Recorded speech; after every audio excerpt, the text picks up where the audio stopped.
Let me read part of a Facebook group post. I have imposter syndrome with my weight loss accomplishments. I see all these amazing success stories, these amazing pictures, and I just don't feel like I belong, like I don't deserve it. It's really hard to deal with some days. Do you feel just like this? Well, if you do, don't go anywhere because bariatric psychologist Dr. Connie joins me to help you deal with imposter syndrome. Get ready for the holidays and New Year. ProCare has a new multivitamin soft chew that comes with 3 delicious fruit flavors. With flexible dosing, you can accommodate your whole family's vitamin needs, and it even includes iron. Paired with calcium chews and our new protein powder. Visit ProCareNow.com and use code Susan10 to save 10%. Hi, I'm registered dietitian nutritionist Dr. Susan Mitchell, ex-radio dietitian turned podcaster. You're listening to the Bariatric Surgery Success podcast, episode number 129. Are you tired of all the hype and confusion when it comes to nutrition? Eat this food. No, don't eat that food. Take this magical supplement. Skip certain meals, or heck, just do a detox. It's enough to make you say, forget about it. I don't know what to do. Well, I do. I know what to do. When it comes to your bariatric surgery, nutrition is specific. So let's cut through all the health hype. Let's get the accurate nutrition information that you want. Simple strategies work in your real life today. I want you to feel well. Get out there. Do the things you want to do. You're in the right place. I'm glad you're listening. Are you receiving my weekly newsletter, Breaking Down Nutrition? You'll be the first to know about product specials and helpful tips, the latest podcasts, and upcoming interviews that you don't want to miss, like today with Dr. Connie. So sign up on my website, breakingdownnutrition.com. Joining me in the studio is Atlanta-based psychologist Dr. Connie Stapleton. If you're a regular listener, you know that Dr. Connie brings her A game every visit and shares her vast experience in the mental health aspects of bariatrics. She doesn't hold back either, does she? She gets right to the core of the issues and always shares practical ways for you to improve your relationships with food, with other people, most importantly, with yourself. Today, she's doing that with imposter syndrome. You can find links to Dr. Connie's website as well as her podcast called Bari Aftercare in the show notes. Well, hello, Dr. Connie. Good morning, Dr. Susan. It's great to be with you, even though my voice isn't fully working, and I may break into spontaneous coughing fits. Who knows? Well, that's okay. You'll just add to the excitement of the podcast, right? 'Tis the season. Yeah, if you were listening in the intro, you already heard that I've got that same raspy thing going on. So we'll just do it together. So let me go back and read again part of that Facebook group post that I think really ties into what we're talking about. She said, I have imposter syndrome with my weight loss accomplishments. I see these amazing success stories, these amazing pictures, and I just feel like I don't belong, like I'm not in their class, their level of achievement. Kind of like this isn't real and I don't deserve it. And this was all just beginner's luck, not hard work. It's hard to deal with some days. That's end of the quote. What is imposter syndrome? And as you explain it, how is it specific to our bariatric listeners? You know, that is almost, her post is almost an exact definition of imposter syndrome, because basically imposter syndrome happens when a person, they're convinced, they believe wholeheartedly they haven't earned or don't deserve the success they're experiencing. Like they can't accept that I've earned this success in spite of there's ample evidence that they are, in fact, being successful. So people experiencing imposter syndrome feel like a fraud or a fake. So this woman, like many other post-ops who lose a lot of weight, often feel like an imposter. Like, this can't be me. I've always been the heavy one. I can't be the person I see in the window when I pass by and think, wow, that person looks pretty good.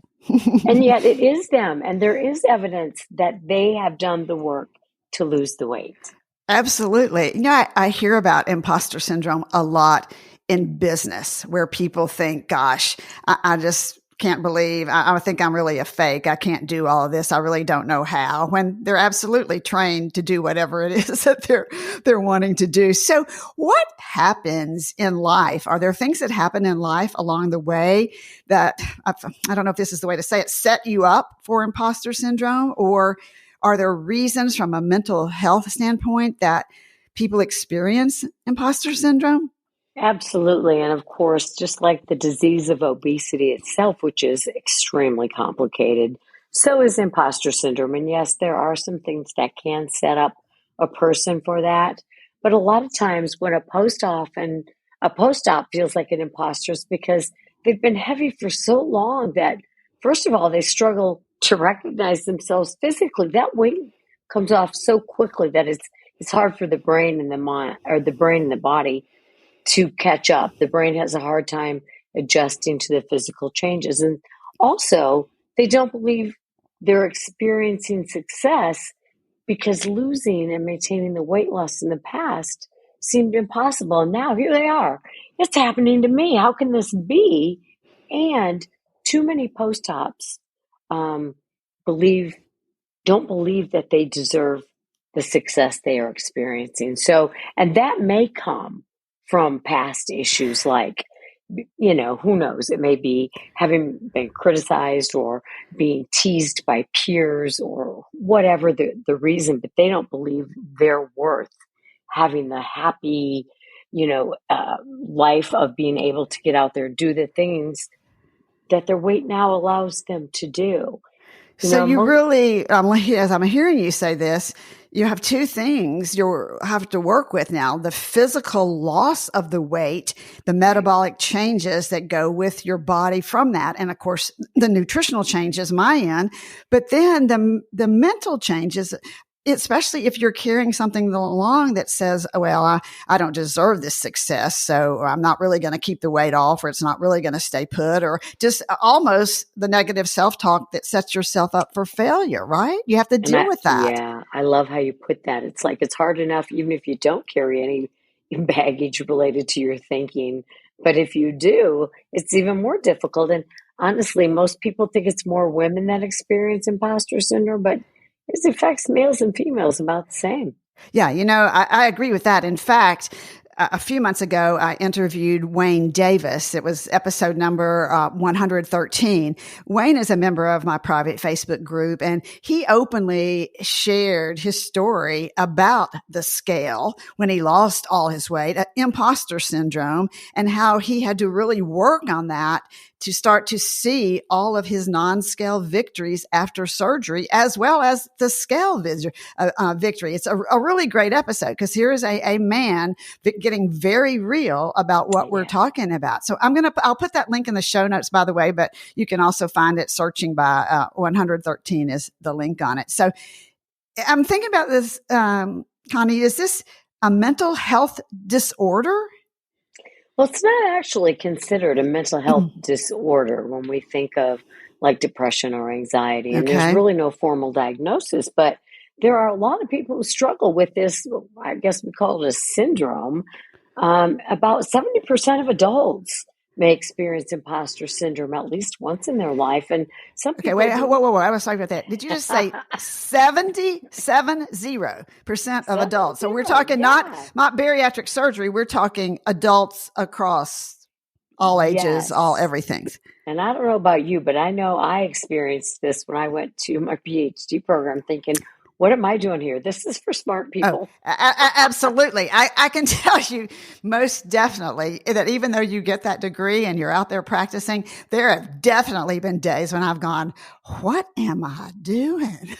Oh, for sure. So yeah, I will say that I think everyone at some point kind of questions things. Yeah.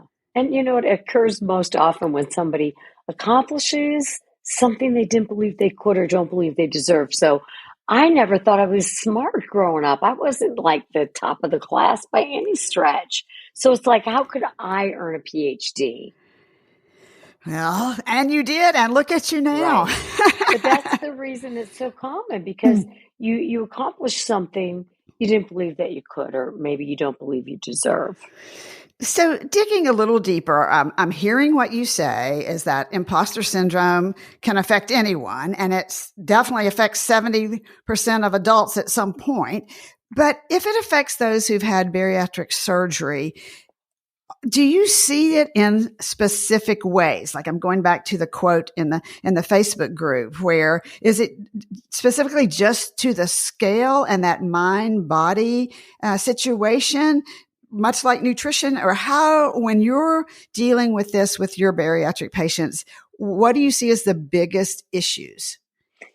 Well, you can see this expressed as anxiety, and a lot of it can cause a person a lot of stress, but it's really about fear.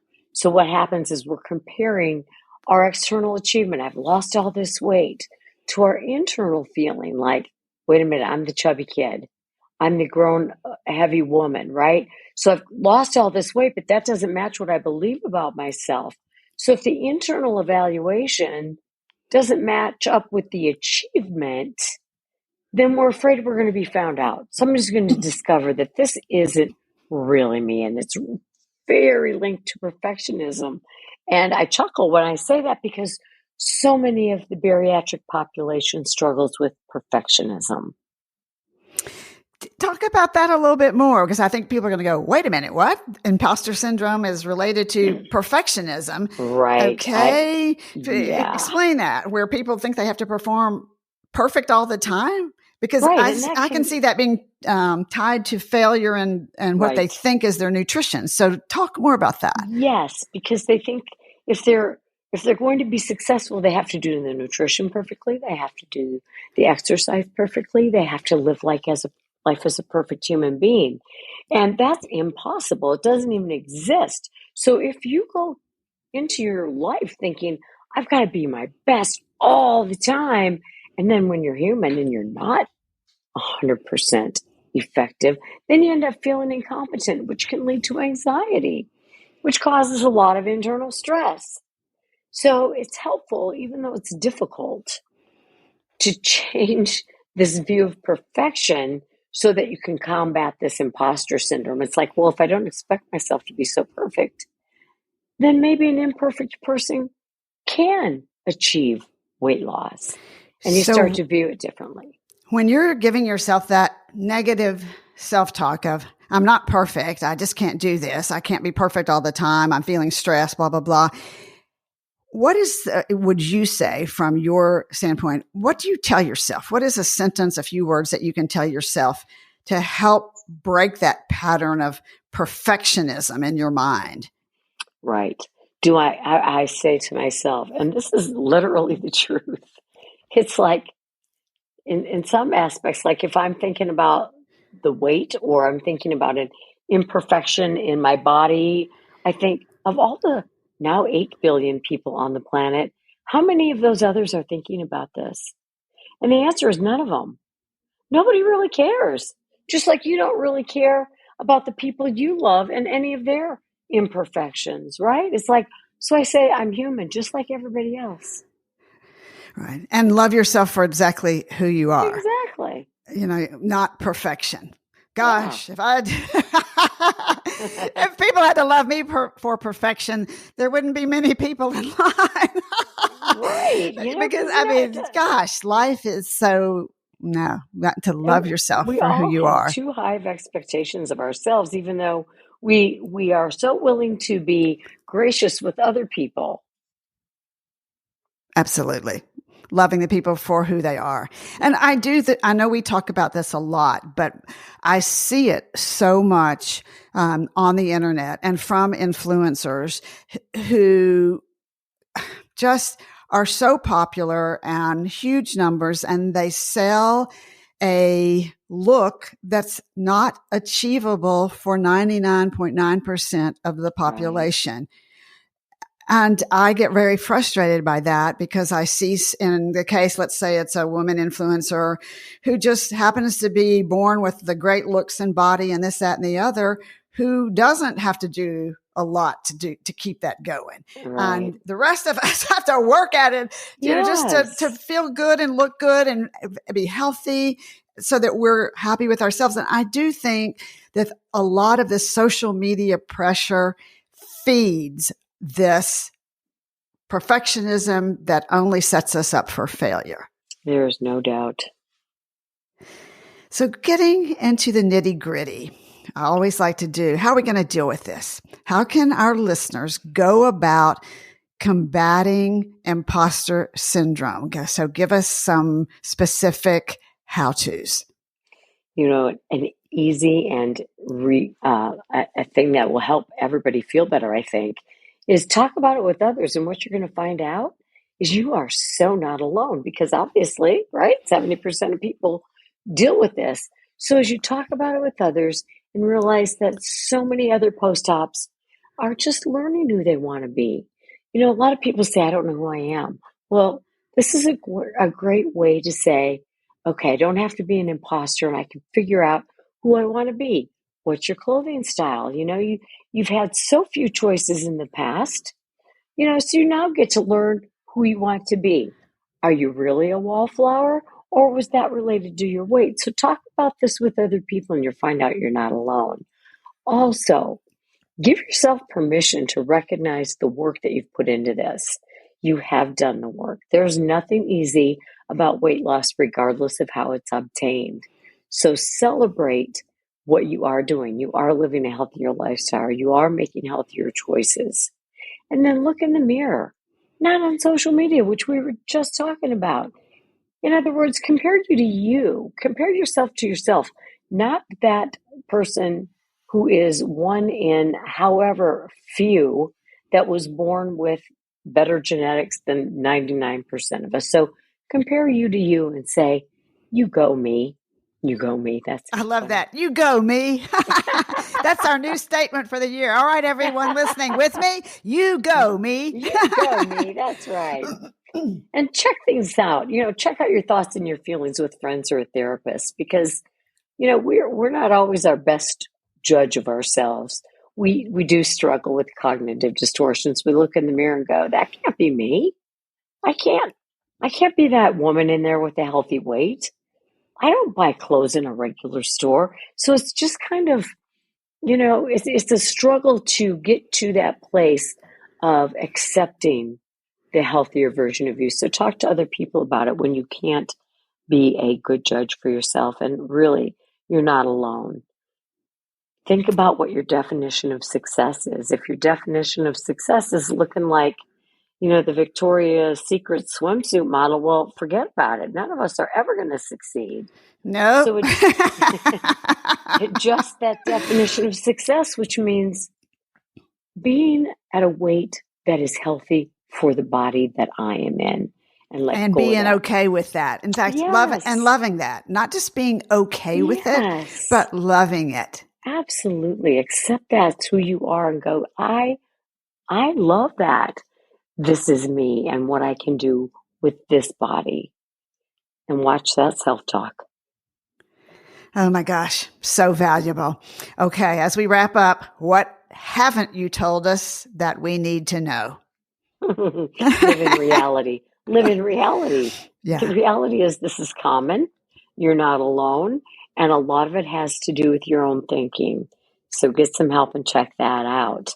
And take good care of your health by staying in touch with Dr. Susan and get whatever kind of, emotional support you need. I love that. Thank you, Dr. Connie. Always appreciate your time, your willingness to deep dive into these topics, and the information. So helpful. Thank you. You are so welcome. And thank you so much. I appreciate this opportunity a lot and really appreciate you, the listeners too. So you heard what Dr. Connie just said, that no perfectionism needed. Love yourself. And remember, we have our group, our private Facebook group, and we talk about everything in there. So if you want a place to talk about how you're feeling, come join us in the private Facebook group. So I will put that link in the show notes as well, but it's Bariatric Surgery Success with Dr. Susan Mitchell. You can find it on Facebook. Join us It's private. What you say stays in there. Is a good place to come. And also remember what she just said. I love this. You go, me, because you are worth it. Bariatric Surgery Success with dietitian Dr. Susan Mitchell is produced and owned by Practicalories, LLC, all rights reserved. Remember, the content provided on this podcast is for information purposes only and doesn't create a patient-provider relationship. It's intended to provide reference material and is not designed to provide medical advice. Please consult your healthcare provider regarding any medical issues you have relating to symptoms, conditions, diseases, diagnosis, treatments, and side effects. Podcast guests express their own opinions, experience, and conclusions which do not necessarily reflect or agree with the host, Dr. Susan Mitchell, or Practicalories, LLC.